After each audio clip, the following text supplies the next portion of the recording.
And just like that, we're back. Myself, Big Cam, you know the vibes. Listen, I'm gonna try and make this video as quick as possible. It's obviously about the US elections. Obviously I'm from London, UK. However, let's be real, it's a worldwide thing. What's going on in America directly affects UK, because we have partnerships worldwide and whatnot. Anyway, global relations and that. Cut a long story short, I noticed a large backlash of predominantly women, but I'll say just liberal people or left wing, whichever way you want to call it. And their whole thing is, like, now Donald Trump's in power, he's going to be a Nazi, he's going to take away all of the women's rights, Now, I don't know about you, yeah, but what confuses me is, how can a large group of people, as I said, predominantly women, but a large group of people, how can you basically shit on men for like a long time and say that essentially we're not doing enough, we're dusty, we don't make enough money, we ain't taking care of our kids, our responsibilities? Like, essentially, let's be real, like, even in TV shows, wherever it is, yeah, it is very clear that as a normal heterosexual guy, you are demonized. Like, let's be real, innit? And a lot of people are gonna try and, like, that's not true, and it used to be that you lot run everything, but things had to change. I don't know about all of that stuff, but what I do know is, I, as a normal straight guy, even an average guy, I am demonized just for being a guy. Literally, that's it. Like, anyway, fast forward, obviously Kamala Harris, who is not black, like, let's just keep reiterating it, and if you think I'm waffling, go check Candace Owens' coverage of like a whole week or two, proving her whole family tree and the fact that she might be Jamaican, but she ain't black, yeah? Anywho, yeah, the long story short is that sometimes I sit back and I think this world is funny because people don't even know what's good for them. Like, they don't even realize that, like, Donald Trump, in my opinion, yeah, the reason why it's a big deal and why I'm even making a video about it, Donald Trump being in power, to me, means the end of this stupid woke nonsense where you can't even say your opinion, you can't be honest and say, Raj, you know, I don't really agree with certain things, and I don't know if that's safe for kids to be doing. And, like, again, no one has issues with gay people. Like, gay people are allowed to do what they want.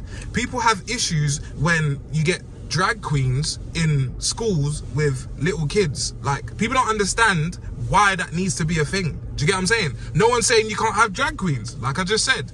But people have always been confused, or a large group of people, in my opinion, have always been confused at why those types of people need to be in the same room or the same vicinity as little children. Like, surely, like, even me, like, I'm not here thinking, yeah, it's going to be a great idea to have, like, year 5s and year 4s and year 3s, or for the Americans, grade 4, grade 3 kids watching Zornos, like, and obviously for Zornos, replace the Z with a P in it.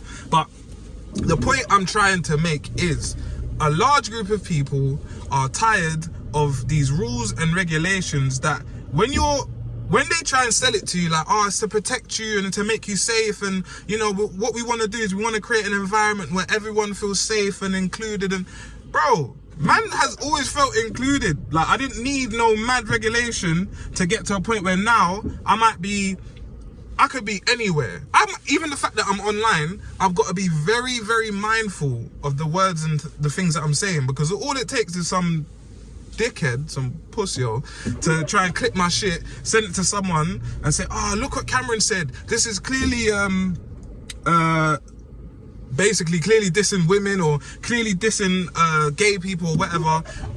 Now, the beauty of life is, the way that I live my life, it's impossible for you to ever try and get that vibe from me, because aside from having gay family members or being friends with gay people, like, there is no scenario, there's no person on this planet that could come to you and say, yeah, Cam definitely treated me differently because I'm a woman or because I'm gay.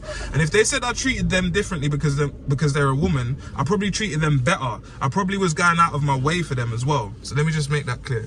But the point I'm trying to make is, I believe that Trump winning the election over Kamala Harris signals a shift in the West and a shift in a lot of the nonsense that you might have seen at the Paris Olympics, a lot of the nonsense that you might have seen at places like Eurovision. And when I say nonsense, what I'm talking about specifically is a lot of demonic things that are going on, that when you bring it up, people are looking at you like, yeah, but it's just normal. Like, what's the issue? And you're like, bro, since when was it normal to do that?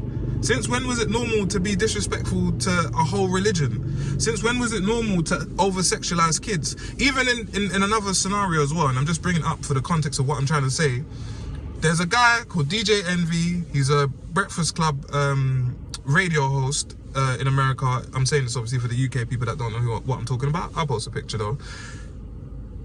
For Halloween, he dressed up his 8-year-old daughter as Little Kim. Now, Little Kim is a rapper, had loads of bars, speaking a lot of sexual stuff, and there's a point of why I'm bringing this up.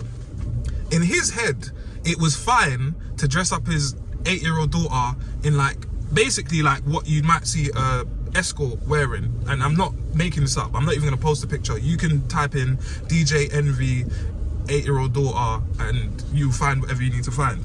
But the point I'm trying to make is, it's people like him that are in support of a Kamala Harris and think, yeah, just what's the problem? Just let them be free, do what they want. Like, people like me are going, are you insane? Why are you over-sexualizing your kid? Oh, but it's just Halloween, they're just dressing up. No, bruv. I keep reiterating this, and hopefully, as I said, Donald Trump's win signifies this. Let kids be kids. Let families be families.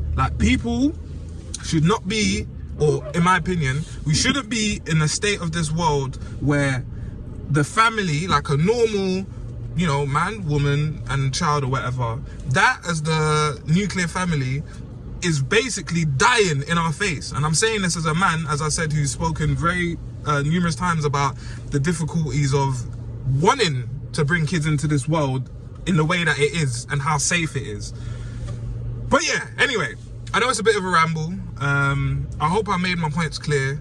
And yeah, my last message, I guess, to the ladies as well is, ladies, instead of saying how, actually, let me talk on this as well. There's a large group of women in America, yeah, that are saying, they're ready to get rid of their marriage, leave, take their husband for everything, divorce them, all because they supported Trump. And this is what my last message will be. And it's something I've always said, yeah. Well, I say always said. I've been running with this line for the last 2 years.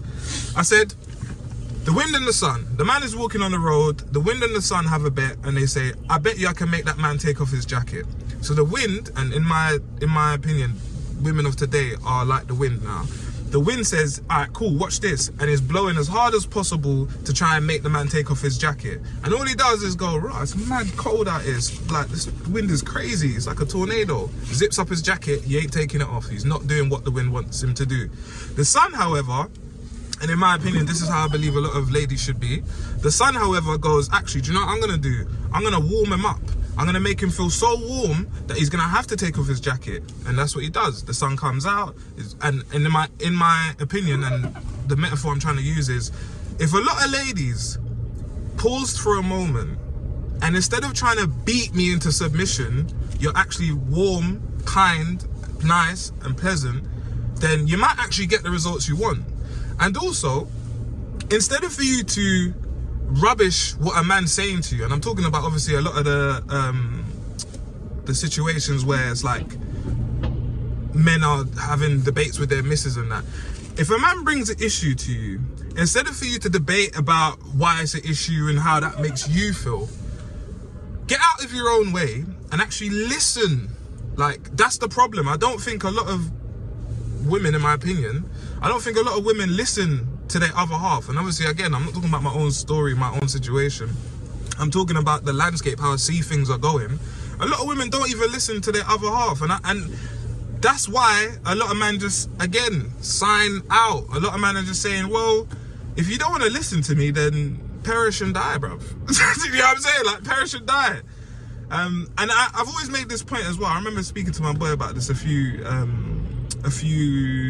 years ago. I said to him, men are actually wavy, yeah? We're actually G's, and I'll tell you why. What is to stop, let's say 50% of men on the planet, what's to stop 50% of the men on the planet saying, bun all of the rules, we're gonna go back to stone ages and just start doing mad things. What's to stop them? Well, obviously the rules and laws and governments and stuff. But what I mean is, there is enough people, like there's enough men that are physically capable to just wake up and just start doing bare mad things. But we don't, because obviously we want to live in a world of peace, in my opinion. Most of us want to live in a world of peace. We think about our kids, we think about the next generation, we think, rah, well, I'm not going to do the mad thing, mess up this area or this country for the next generation, and then when my kids are growing up, they've got a shithole to live in. A lot of us think that way. And when I say we think that way with women involved as well. Most men, like I said, I'm going obviously from my own experience, but my what I see as well, most men are doing majority of the things, I say 95% of the things they're doing for other people. Their missus, their parents, their kids, their siblings. And then they will do stuff for themselves.